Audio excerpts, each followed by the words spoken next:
Good evening students. आज के हमारे साइंस के क्वेश्चंस हैं। नंबर फर्स्ट है उपचयन या ऑक्सीडेशन किसे कहते हैं। देखिए बच्चों, जैसे उपचयन ऊ से शुरू हो रहा है, उसी तरह से याद रखने के लिए उपचयन और उपचार, जब उपचार होता है, कोई बीमार हो जाता है, हॉस्पिटल में जाता है, तो उसे ऑक्सीजन का सिलेंडर लगाया जाता है उसको। यानी आप याद रखेंगे उपचयन, उपचार, ऑक्सीजन की वृद्धि होती है इसमें।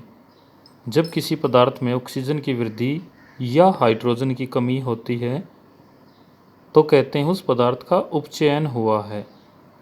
याद रखने की मैंने ट्रिक आपको बता दी। उपचयन, उपचार, उपचार में ऑक्सीजन चढ़ाई जाती है यानी ऑक्सीजन की वृद्धि होती है। ये अभिक्रिया लिखेंगे। एग्जाम्पल इसका उपचयन में भी इसका एग्जाम्पल है, अपचयन में भी, और नंबर 3 उपचयन अपचयन या रेडॉक्स अभिक्रिया में भी यही एग्जाम्पल है। कॉपर ऑक्साइड जमा हाइड्रोजन, ये बन जाएगा कॉपर जमा जल। ये ध्यान रखना आपने, ये दिखाना हाइड्रोजन से, यहाँ से ये चालू होके और हाइड्रोजन को ऑक्सीजन मिल गया यानी ऑक्सीजन की वृद्धि होगी, इसलिए यहाँ आप लिखेंगे उपचयन हुआ है। नेक्स्ट है अपचयन किसे कहते हैं। इंग्लिश में इसको रिडक्शन बोलते हैं। जब किसी पदार्थ में हाइड्रोजन की वृद्धि यानी उपचयन का उल्टा, जब किसी पदार्थ में हाइड्रोजन की वृद्धि या ऑक्सीजन की कमी होती है तो हम कहते हैं कि उस पदार्थ का उपचयन हुआ है। यही अभिक्रिया लिखेंगे, पर यहाँ पे ये दिखाएंगे कि कॉपर ऑक्साइड में ऑक्सीजन की कमी हो गई है, ऑक्सीजन चली गई है और ये कॉपर रह गया है, यानी इसका उपचयन हुआ है।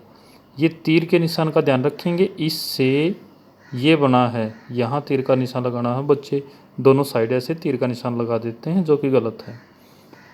नेक्स्ट है उपचयन अपचयन अथवा रेडॉक्स अभिक्रिया किसे कहते हैं। इसमें आप पहले उपचयन की परिभाषा बताओगे, फिर अपचयन की परिभाषा बताओगे और फिर लिखेंगे ऐसी अभिक्रिया जिसमें उपचयन अपचयन दोनों होते हैं, उस अभिक्रिया को उपचयन अपचयन अथवा रेडॉक्स अभिक्रिया कहते हैं। इस तरह से आप यही सेम उदाहरण दे दोगे। इसमें दोनों बताओगे कि कॉपर ऑक्साइड का अपचयन हुआ है यानी ऑक्सीजन की कमी हुई है, और हाइड्रोजन का उपचयन हुआ है यानी ऑक्सीजन की वृद्धि हुई है, और कॉपर ऑक्साइड का अपचयन हुआ है यानी ऑक्सीजन की कमी हुई है। नेक्स्ट है संक्षारण किसे कहते हैं। संक्षारण इंग्लिश में इसको कोरिजन कहते हैं। जब कुछ धातुएं अपने आसपास अम्ल, नमी आदि के संपर्क में आती हैं तो उन पर किसी दूसरे रंग की परत चढ़ जाती है। आपने देखा होगा लोहे पे जंग लग जाती है, वो कोरिजन यानी संक्षारण का उदाहरण है। इस प्रक्रिया को संक्षारण कहते हैं। लोहे की वस्तुओं पर कुछ समय पश्चात लाल भूरे रंग की परत चढ़ जाती है, और आप लोगों ने देखा होगा कि चांदी के बर्तन, चांदी के आभूषण कुछ समय बाद काले हो जाते हैं। इसी प्रकार चांदी के ऊपर काली परत और तांबे के ऊपर हरे रंग की परत चढ़ जाती है। आपने अपने घरों में देखा होगा, पुराने जो आपके तांबे के बर्तन हैं या तांबे की वस्तुएं हैं, उन पे हरे रंग की परत चढ़ जाती है, इसे संक्षारण कहते हैं। नेक्स्ट एंड लास्ट क्वेश्चन, विकृत गंधिता या रेंसिडिटी किसे कहते हैं। प्यारे बच्चों, वसायुक्त अथवा तैलीय खाद्य सामग्री जब लंबे समय तक रखे जाते हैं तो उनके स्वाद और गंध बदल जाते हैं। जैसे आपके घर सब्जी बन गई, वो अगले दिन या उससे अगले दिन जब आप देखते हो, अगर आप फ्रिज वगैरह में नहीं रखी है तो उसके स्वाद और गंध चेंज हो जाते हैं और जब वो ख़राब हो जाती है। ऐसा उस खाद्य सामग्री की ऑक्सीजन के साथ अभिक्रिया करने से होता है। प्राय तैलीय अथवा वसायुक्त खाद्य सामग्रियों में उपचयन रोकने के लिए यानी ऑक्सीजन की वृद्धि रोकने के लिए उनमें प्रतिऑक्सीकारक पदार्थ मिला दिए जाते हैं। उपचयन को रोकने वाले पदार्थ मिला दिए जाते हैं।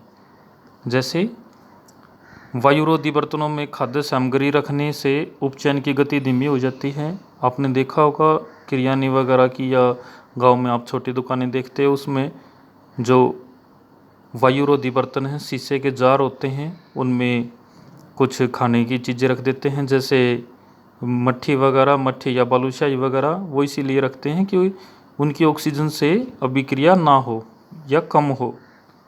चिप्स बनाने वाली चिप्स की थैली में ऑक्सीजन हटाकर उसमें नाइट्रोजन जैसी कम सक्रिय गैसें डाल देते हैं ताकि चिप्स का उपचयन ना हो, यानी ऑक्सीजन से अभिक्रिया ना हो। आपने देखा होगा चिप्स वगैरह की थैली, चिप्स कम होते हैं और वो थैली फूली हुई होती है, यानी उसमें नाइट्रोजन जैसी कम सक्रिय गैसें डाली जाती हैं ताकि चिप्स खराब ना हो, उनका उपचयन न हो।